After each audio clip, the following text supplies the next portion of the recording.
Let's talk about some plants that can absolutely take over your garden, and depending who you are, that could be a good thing or a bad thing. This sea of green is expanding whether I like it or not. Number one, it's gonna be strawberries.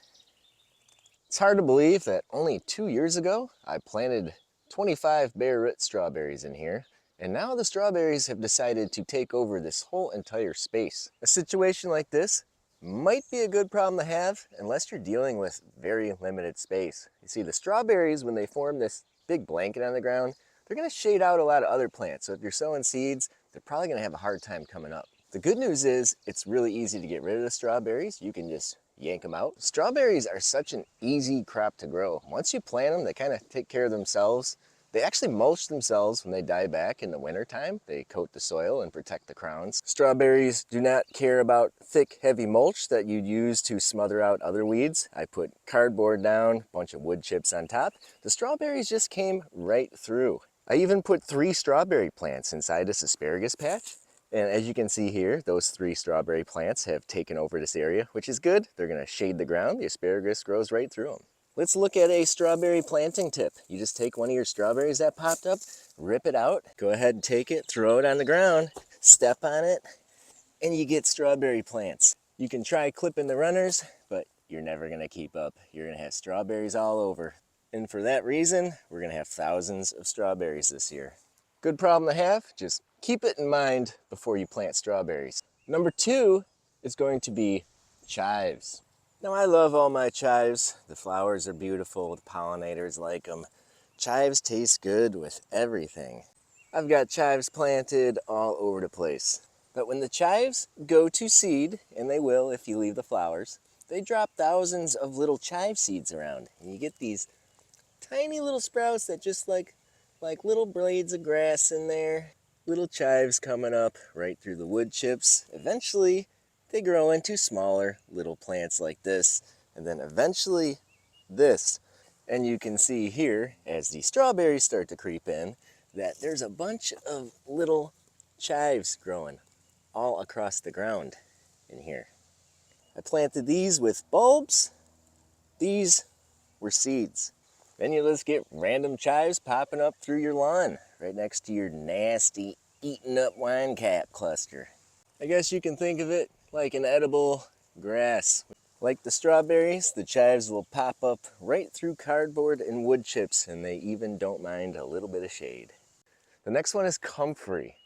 Now when comfrey gets taller than your apple trees, it's probably time to cut it back. Now these comfreys here are well behaved. We have Bocking 4 that I got from Coe's Comfrey, and we have Bocking 14. These, I can let them flower.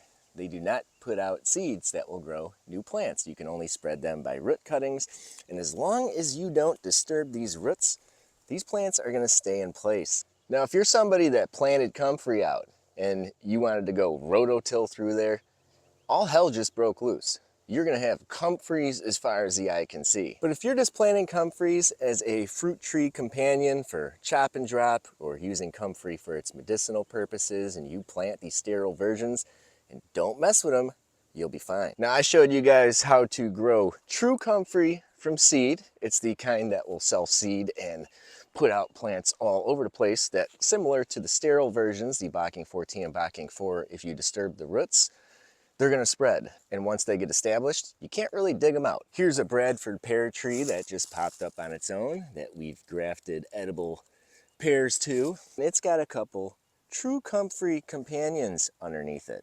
And I said I was gonna come through, make sure I cut all the flowers off so they can't self-seed. But just like anything, when you say that, it never happens.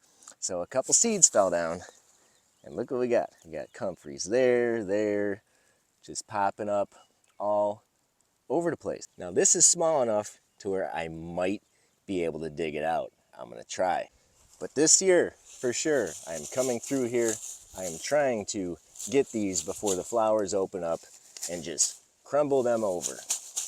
So with my true comfreys, as soon as they come out, I am chopping them at ground level to make sure they cannot go to seed and spread anymore. If it takes the plant out, it's not going to break my heart because I have so many of the Bocking 4 and 14s in here. The last thing I need is these comfreys popping up in the asparagus patch, like this one here.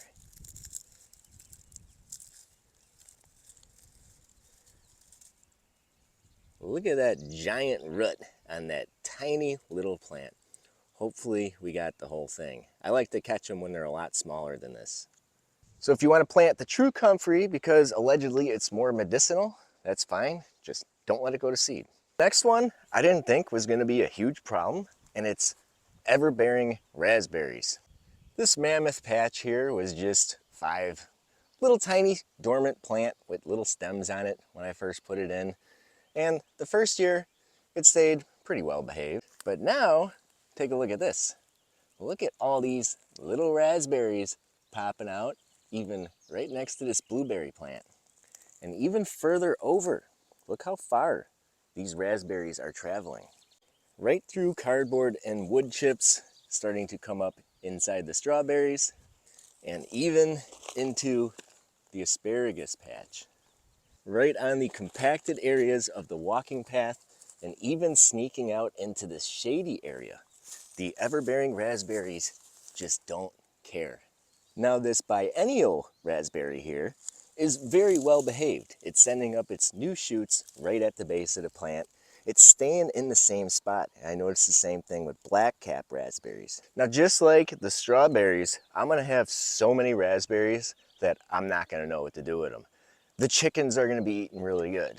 The only problem is raspberries filtered through a chicken make seeds that when I spread it into my garden, I'm gonna have raspberries popping up. And we sort of have that problem going on already. Quick raspberry tip, if you wanna get some free plants, when you buy that bare root dormant raspberry, they don't tell you a lot of times, but you're supposed to cut that stem just 2 inches from the crown. Take that leftover part and stab it into the ground. It will most likely grow into a separate new plant, so you can double your raspberries. But with the primo cane raspberries, having extra plants is not really an issue. So behind me right here, this is not goldenrod, even though it looks like goldenrod. This is a culinary herb called Teragon. Now I started these from seed and planted them out, and they are a perennial that's gonna come back every year. I've got my Teragon in this bed here with a few lovage plants I put in, and we had chamomile 2 years ago. The seeds did not sprout and come back, but this year, for some reason, they decided to grow. But Teragon, like the goldenrod, does not stay in one place. Teragon likes to slowly creep away. And you can see here, right through cardboard and wood chips, got a little Teragon coming up right there. And that is a piece of the runner it's coming off of. There's a battle going on here. It's who's going to smother the honeyberry plants first. Is it going to be the strawberries or the Teragon? Now I'm trying to manage both around here. And it's not a huge concern yet. But you can see a little shoot coming up there. I can go ahead and yank that out. So not the most common things that people grow here with the Teragon, but if you're growing an herb garden, just make sure you know that before you put the Teragon in the ground. It's gonna take up a lot of space. The next plant isn't food for us, but it is food for the monarchs, and that is gonna be milkweed. Welcome to my asparagus / milkweed patch. If you go ahead and plant milkweed for the monarchs, you have to realize milkweed is going to spread. It's going to keep spreading. It's going to pop up in your garden beds if it's anywhere nearby. This was only one milkweed about 3 years ago, and now I'd say there's at least 50 plants in here with a lot more sprouts coming up. Now I'm not too concerned because the asparagus gets so big, it's gonna shade out a lot of this milkweed. I'm surprised it does as well as it does in here. But milkweed, like the Teragon, the thistles, the goldenrods, it spreads by rhizomes. It sends a shoot underground, and these plants are pretty much just stems coming up. This next plant is an absolute beast in many ways. So first it grows these massive native perennial sunflowers that are about 14 feet tall. But the problem is it spreads like a monster. I started digging up as many as I could, and I dug this trench around the bottom here to try to slow the spread. But that doesn't matter. I still have some popping up outside. And at some point, they're gonna try sneaking up to the currant bush. You could yank them out, and it looks like this, but that doesn't matter because right where it cracked off, we end up getting these tubers. Now just a tiny fragment of this tuber will grow into a brand new plant. And this will also send out runners to make more tubers and grow even more plants. And from my experience, there's no limit to how far from the side that these guys will spread. 2 years ago, I had one tiny little fragment left, and I put it underneath the cardboard and wood chips here, didn't even bury it. Nothing happened last year. Well, this year, they decided they're gonna start popping up. And they are running to the sides as well. So it probably spent a lot of that time underground just sending out more tubers and running. I found there's only one way to slow the sunchokes down, not destroy them, and that is deer. So go ahead and plant your sunchokes where you have deer, or you can mow the grass and you can kind of keep them in check. Here's a medicinal herb, a weed for some people, that I did not plant, that came up on its own. And this is stinging nettle. And if you touch it, it stings you. Now, stinging nettle forms pretty dense thickets because it spreads underground by rhizomes. And I'm not talking about just one root with a couple runners getting sent up. I'm talking about a giant, looking like someone buried a coil of rope underground. So before you go and plant stinging nettle in your medicinal herb garden, just keep that in mind. It's honestly pretty comparable to mint.